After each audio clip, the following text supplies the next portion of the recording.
Hello and welcome to my garden. Yes, I am in my own garden today. You won't believe that I actually live in the middle of a city. This is my little haven, and after work and early mornings when I can't get rid of my stress and I need to get rid of my stress, this is where I come to. I come out here and just sit and wait for nature. Got myself a little stool I'm sitting on, got my camera in my hands, and I just literally plod away. Insect macro photography is exactly the same as wildlife photography. You've got to learn fieldcraft and patience. Now, I've got all flowers all around me, but I know particularly that the bees are coming onto these flowers. So I've been waiting and sitting and taking pictures of them and while them on the flowers.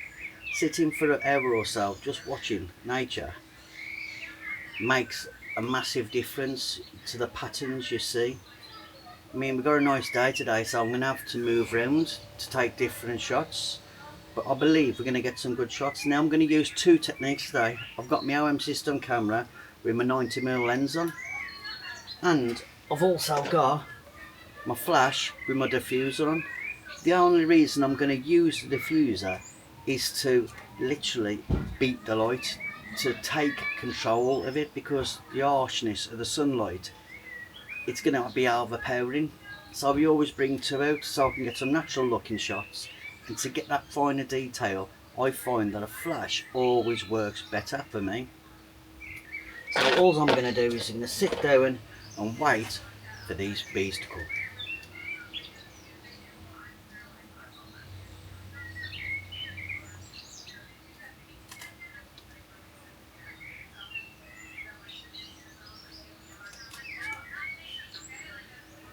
Bees can be very quick, especially once the weather comes up warm and hot. Now a lot of people tend to do insect photography very early in the morning, and this is the best time to do it. Now if you're doing damselflies, my good friend Stuart Wood goes out virtually 2 and 3 o'clock in the morning and does it in darkness. I will leave a link to his video so you can check it out. He's absolutely spot on with his damselflies.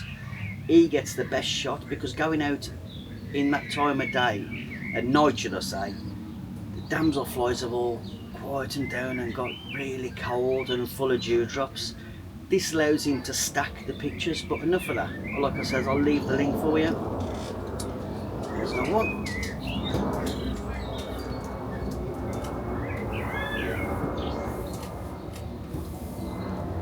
Now another thing is, the settings I'm using at the minute, I'm at 320 of a second, I'm at F10 and I'm at ISO 320, because if I turn round with a light, because the light's facing on me, I'm actually trying to shoot on the side, but if I was to turn round and face this way, my actual ISO would drop. It's because I'm shooting directly virtually into the sun that's coming from over there. F10 allows me to get a better detail as well. I could really do it going up, but what I might do a bit is I might take a look and use the flash. Your garden or my little haven is host to lots of different insects, and this is what I love about it. You know, the more I look, the more you sit and wait, I'm getting more insects.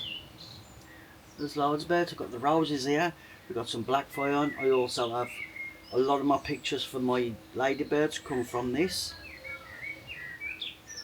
It is a matter of waiting. You can use autofocus on these lenses. It is fast and quick, or you can use manual focus, and then when you're rocking in and out, yeah, take the shot. The focus on this is super sharp, so I tend to use that. You know, I mean, because the bees are moving around so quick as well.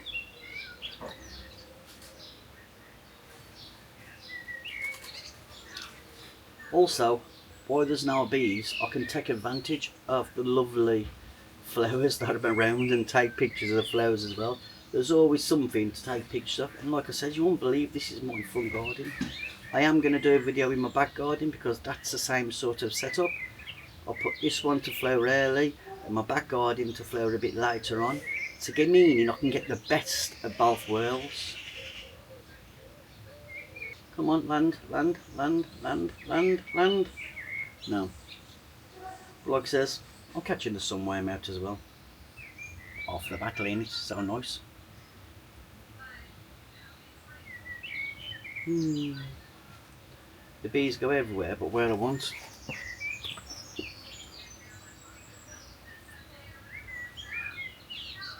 Come on, come round. There's one on this now, they moved over.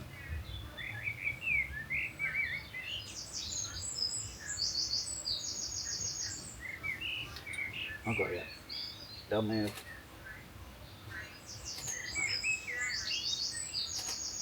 And you always take more shots than needed because you can miss the actual shot. And because I'm so quick, I like to make sure that I get the shots I want. Now I have planted all this garden myself, so you know it is natural. Because like I says, I live in the middle of a city. It allows me to move the flowers around because I'm all in tubs as well, so that's ideal.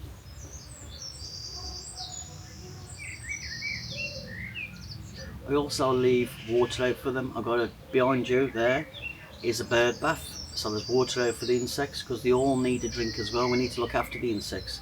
Pollinators are more and the most pollinators and the most, you know what I mean, crucial thing to our ecosystem. Without pollinators, we've got no food.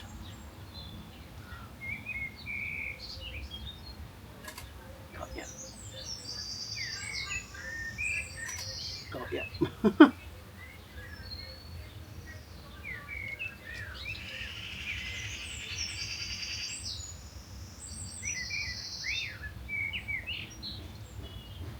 As you can see in these pictures, there's a few shadows in them and dark patches. This is because I'm not using a flash, I'm actually using just the lens. When I put the flash on in a minute, we should get less.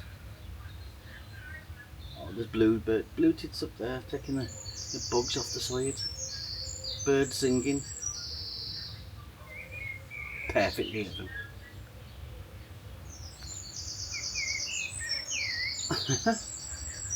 The flies are super active. Wow, wow, wow, wow, wow. Like, they're enough like on speed or steroids.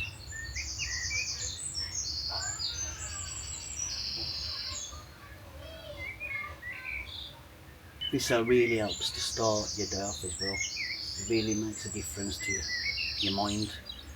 I know a lot of people live in flats and apartments. If you've got a tiny green space, you can put a few flowers out and plants. It makes a massive difference. You don't need to travel everywhere, and it's safe as well. And that's the main thing, is being safe while you're doing photography.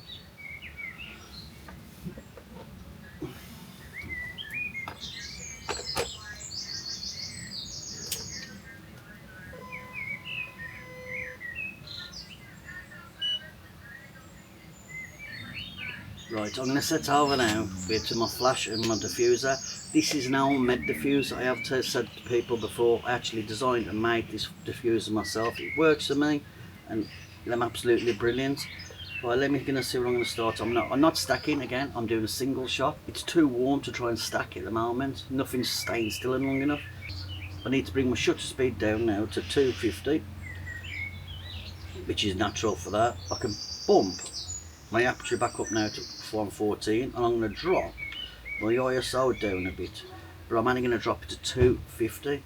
So my settings will be 1/250th of a second, f14, and I'm going to start shooting at ISO 250. Now my flash power is 132, but what I'm going to do before now is I'm going to take a picture and make sure that it works for it. Yeah, that's working. And I'll just up it one more now just to make sure. I'm going to go to 116 on the flash power now. Now we've got to wait for some more.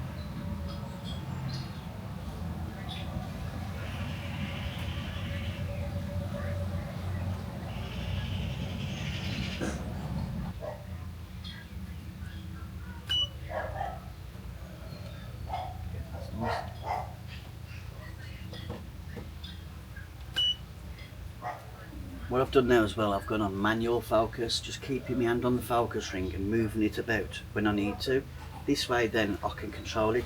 It saves everything, the searching and missing the shot. There's another one.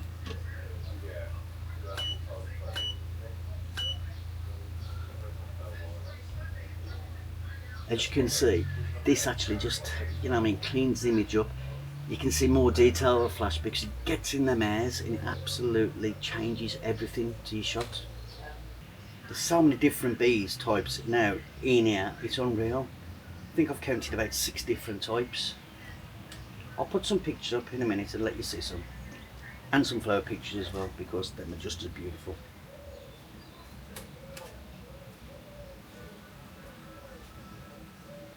They move so quick in the sun. I'll drop some pictures up now and tell me what you think.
I hope you've enjoyed this video.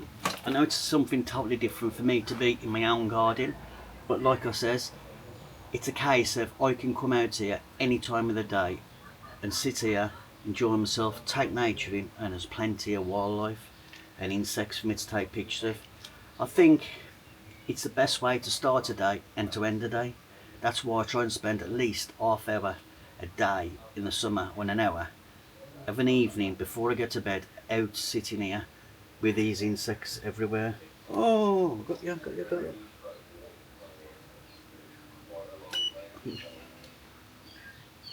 Missed it. That's part of everything. If you got to the end of this video and you like it, please give me a thumbs up. Our social media and YouTube at the minute and punishing people, and what it is, if you don't put a like or a comment in the box, I'm actually unsubscribing you from people's channel. This is proven. We've had letters from, yeah, well, we've had emails, should I say, from YouTube telling us this. It's wrong really, because once you subscribe to somebody, you should also get the notifications. So if you just put a like or a thumbs up, it keeps the algorithm active for you, so you don't miss out. And also keep pressing that notification bell. But once again, thank you very much, and if you got to the end of this one, stay safe and happy snapping.